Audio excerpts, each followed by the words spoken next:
every Ukrainian soldier, all our people whose courage made this level of alliance between Ukraine and the United States possible. And I'm proud of our people and what Ukraine can do, and I'm very grateful to all Americans, to everyone in America who strengthens American leadership.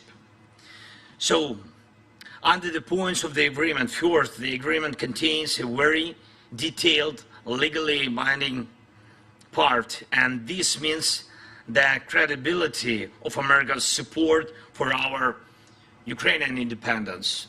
Secondly, security commitments from the United States are based, among other things, on the sustainability of security and defense support, not only for the duration of this war, but also for the period of peace after the war.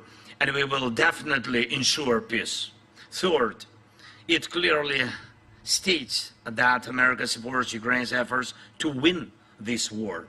Fourth, the agreement has good provisions on weapons for our defense, whereas specifically on the Patriot systems, whereas specifically on the supply of fighter squadrons to Ukraine. That's right, plural squadrons, including but not limited to F-16s. We have worked for a long time for this. The agreement is also very specific about the supply of the necessary weapons, joint production and strengthening of the defense industries of our countries through our cooperation. And this is something that will not only provide security, but also new, good jobs for Ukrainians and Americans. The agreement also outlines what is needed in terms of intelligence information. The agreement contains key aspects of protecting the lives of our people. Fifth, it is very important that the agreement also addresses the issue of Russia's just responsibility for this war and its attempts to destroy Ukrainians. America supports both fair compensation for the damage caused by Russian strikes and working out ways to ensure that frozen Russian assets are used to protect and rebuild Ukraine. The agreement also includes sanctions and export controls that will make Russia feel the pain for what it is doing against the freedom of peoples. And two more things. I'm grateful that the philosophy of our security agreement is in fact the philosophy of the alliance, and that is why the issue of NATO is covered through the text of the agreement. It states that America supports Ukraine's future membership in NATO and recognizes that our security agreement is a bridge to Ukraine's membership in NATO. It is very important for all Ukrainians and for all Europeans to know that there will be no security deficit in Europe, which tempts the aggressor to war and makes the future uncertain. Now we are clearly defining everything. We will cooperate for the sake of victory, make peace guarantees effective, and provide the necessary security for our people. And thank you, Mr. President, for your leadership in the G7's decision on 50 billion loan for Ukraine. It's a vital step forward in providing sustainable support for Ukraine in winning this war. Russian immobilized assets should be used for defending lives of Ukrainians from Russian terror and for repaying the damage aggressor caused to Ukraine. It's fair and absolutely right. Mr. President, thank you, your team. I would also like to thank the United States Congress for their support, both parties, both chambers. Thank you, and thanks to every American heart that does not betray freedom and supports us. Slava Ukraini!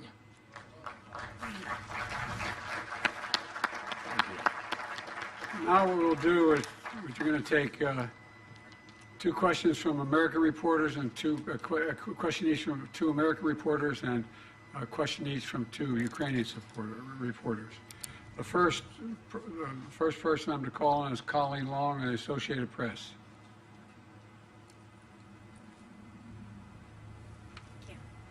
Thanks, Mr. President. About 2 weeks ago, you changed course to allow Ukraine to fire U.S. weapons into Russia. Given the reported successes, would you consider further expanding the parameters on U.S. weapons into Russia, even despite your concerns about escalation?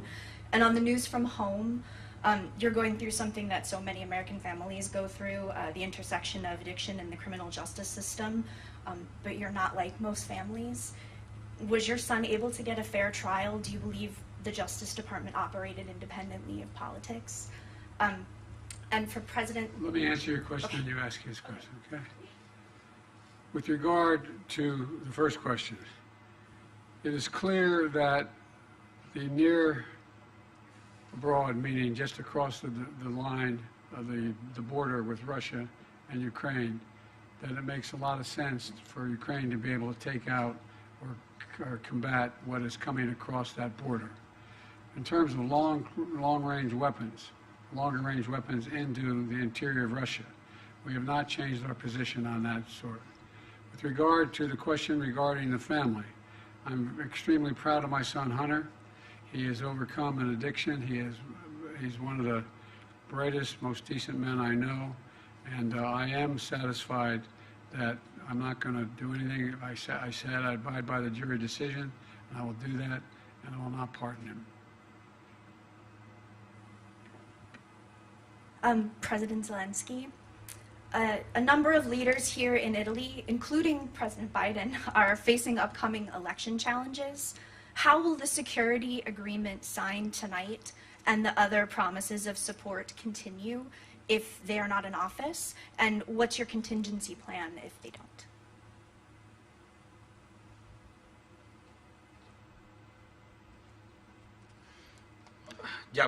Thank you for this question. May I ask? First and foremost, I'd like to thank the people of the nations, first and foremost, to the United States, to the countries in Europe and on other continents who have supported us since the very beginning of this absolutely unjust war of Russia against the people of Ukraine. That is it. They've been killing people, homes and territory. All that is very important. It is part of life, but first and foremost, we're speaking about people and lives of people. You understand? And this war was unjust since the very beginning. The war of this evil, whose name is Putin, the war against the people of Ukraine, and he has killed so many people. To say that it is not him, there was a military man who did it, the last one is just an instrument of his, and he is playing this instrument, and therefore it is important for us that since the very beginning we were supported by people, by nations, because they understood that we share common values, we simply want to live, and the people understood, they imagined what will happen if such evil attacks them, and therefore we were supported by people, and I thank President Biden and other leaders who, since the very beginning of the invasion, Putin's invasion, started to support us. They, based on their values, they were based on the voice of their people, and it is impossible without people, and I am sure that this nation chooses leaders and presidents, and it seems to me that no matter whom the nation chooses, first and foremost, it seems to me that everything depends on the unity within this or that state. And if the people are with us, any leader will be with us in this struggle for freedom. Call on a Ukrainian reporter? Yeah, with pleasure. Thank you so much. Так, будь ласка, телеканал Інтер. Yes, please, Inter. Irina Ivanova, Ukraine, and I have a question for both leaders. So today, during the G7 meeting, the discussion focused on developing Ukraine's air defense system based on the most advanced Western complexes and also on enhancing long-range capabilities. So my question is, can you provide any details on the initiative and about the readiness of our allies to take part in it? Thank you. I'd be happy to respond to that. We have acquired commitment from 5 countries so far for Patriot batteries and other air defense systems, as well as we've let it be known to those countries that are expecting from us air defense systems in the future, that they're going to have to wait. Everything we have is going to go to Ukraine until their needs are met, and then we will make good on the commitments we made to other countries.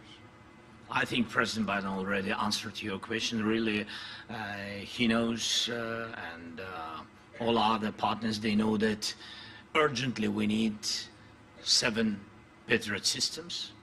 Yes, to save our cities, not all of them, it's a pity, but urgently 7.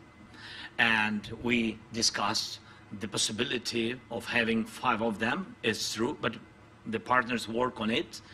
It doesn't mean that tomorrow we will have these 5 systems, but we see in the closest future good result for Ukraine. You'll have some relatively quickly. American reporter, Josh Weingrove, Bloomberg. Thank you, Mr. President. I have a question for President Zelenskyy shortly on the announcements, but if you don't mind, I'd like to ask you about your discussions on the situation in Gaza here at the summit. You were asked just a short time ago about it after the skydiving demonstration. Can you give us your assessment of Hamas's response?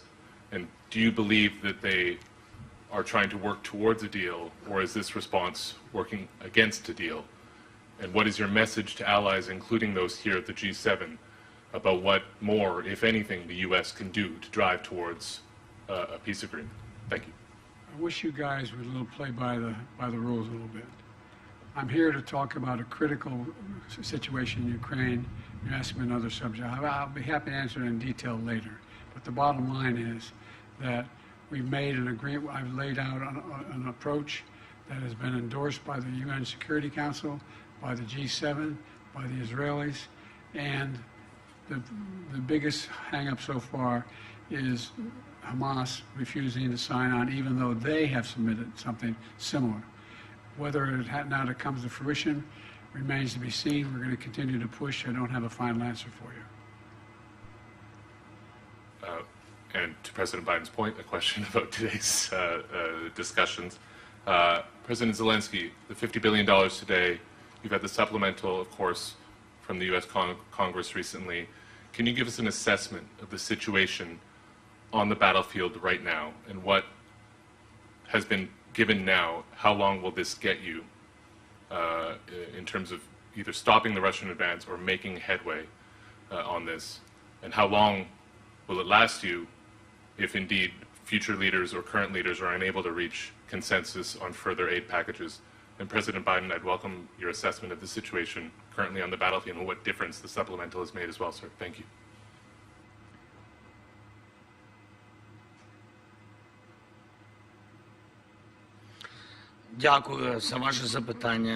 Thank you for your question. Indeed, we were expecting the fundamental package of the support within the Congress of the United States of America, and truly it was a long pause for our warriors first and foremost, but it is important, and we are grateful that in the very end we have this supplement, and this will for sure strengthen our warriors.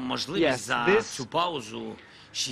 this has given the opportunity to the enemy within this pause to try to occupy Kharkiv, but that attempt was stopped by our warriors. They were repelled. The enemy was repelled, and we, despite everything, disrupted all their plans, and it seems to me that that is the most important thing. What this supplement that will arrive gives us, it enables us to fully equip the reserves, those guys, those brigades that are ready, so that they provide for the opportunity to rotate our units on the battlefield, so that they can have some rest, so that the brigades can regenerate, so that other brigades enter the battlefield instead of them with equipment. This is what the supplement gives them. So the raise of morale, but also the raise of strength of our brigades. And it seems to me that this is the most important.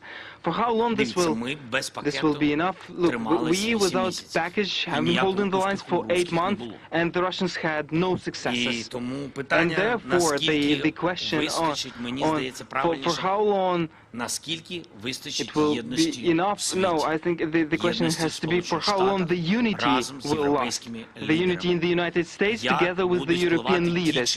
How these or those elections will influence this unity. It seems to me that we should look on this exactly this way, to preserve unity, to preserve the integrity of the world, integrity of the democratic world, because if Ukraine does not withstand, the democracy of many countries will not be able to withstand, and I'm sure of that. By the way, the idea that we had to wait till we passed the legislation overall, even held up by a small majority of our Republican colleagues, was just terrible.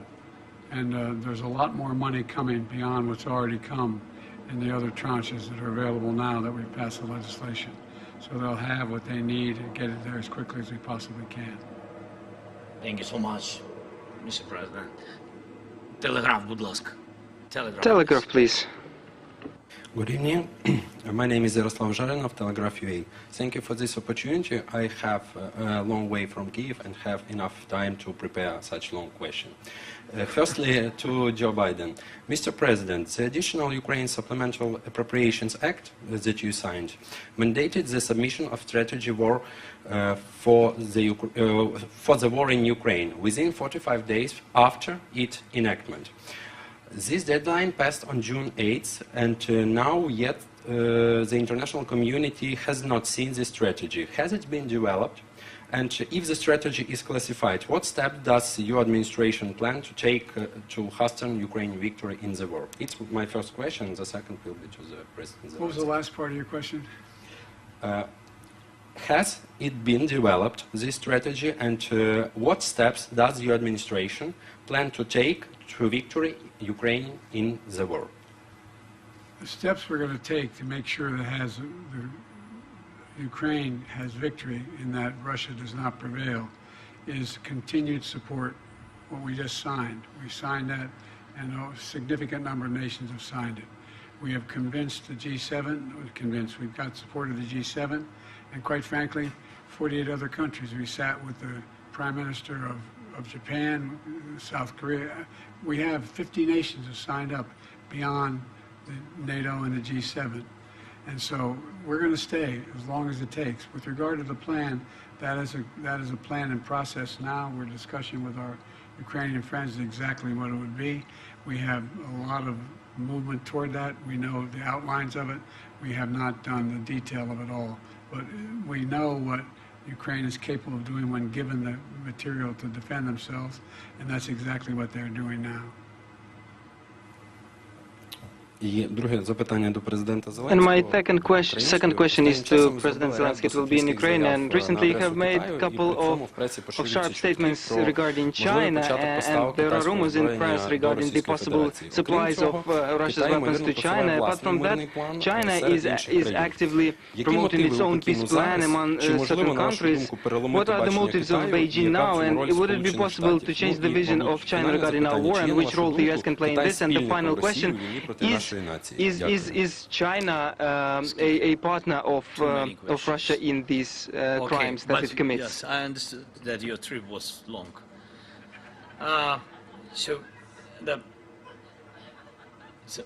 First of all, I had phone conversation with the leader of China by phone.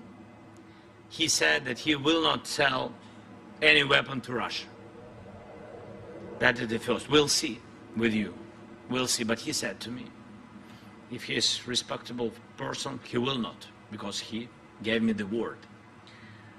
The second, you know very good with details our peace formula is very open for everybody, basing on charter, yes, UN, and you know that it bases on next principles: territorial integrity, sovereignty, nuclear security, food security.